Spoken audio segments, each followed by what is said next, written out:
Welcome back to my mini blog. আজকে আমি আমার ফ্রেন্ডের বাড়িতে গিয়েছিলাম।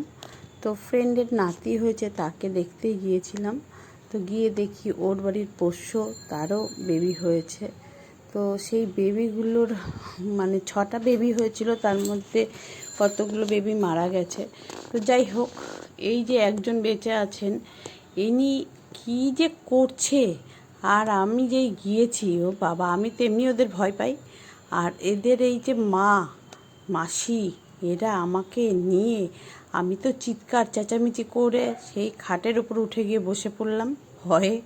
এরাও তারপর খাটে উঠলো বায়না করে।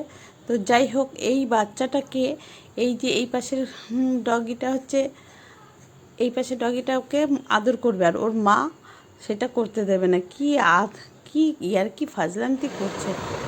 এই হচ্ছে আমার প্রিয় বান্ধবী।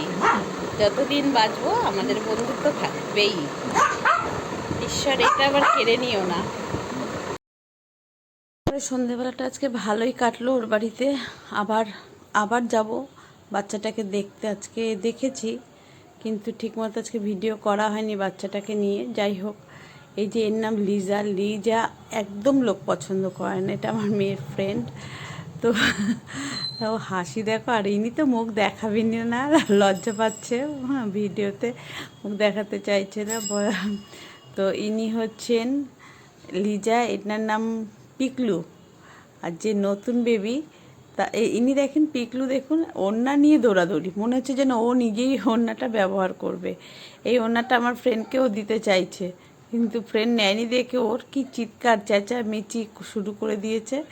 তো যাই হোক, আজকে ওখান থেকে বেরোনোর সময় আমার ফ্রেন্ডের মেয়ে, সে মোমো বানিয়েছে। সেই মোমোগুলো এত ভালো হয়েছে, দোকান থেকে যে কিনে খায় মনে হয় না এত ভালো হয়েছে, এত ভালো হয়েছে। এই কটা আমি খেয়েছি, আমাকে এতগুলো দিয়েছিল। আমি এমনিতেই খাই না, আমার এইসব বাইরের খাবার ভালো লাগে না। তো ও নিজে বানিয়েছে দেখেই খেলাম। ভীষণ ভীষণ সুন্দর বানিয়েছে বর্ষা, আমি ভীষণ খুশি। তোর বাড়িতে আবার বানিয়ে খাওয়াবি। আর এই যে লিজা দেখুন, একদম লোকজন পছন্দ করে না আমাদের তাড়িয়ে দেওয়ার জন্য, সমানে চিৎকার চেঁচামেচি। লোকজন পছন্দ করে থাকবো আজকে, তুই বাইরে যা।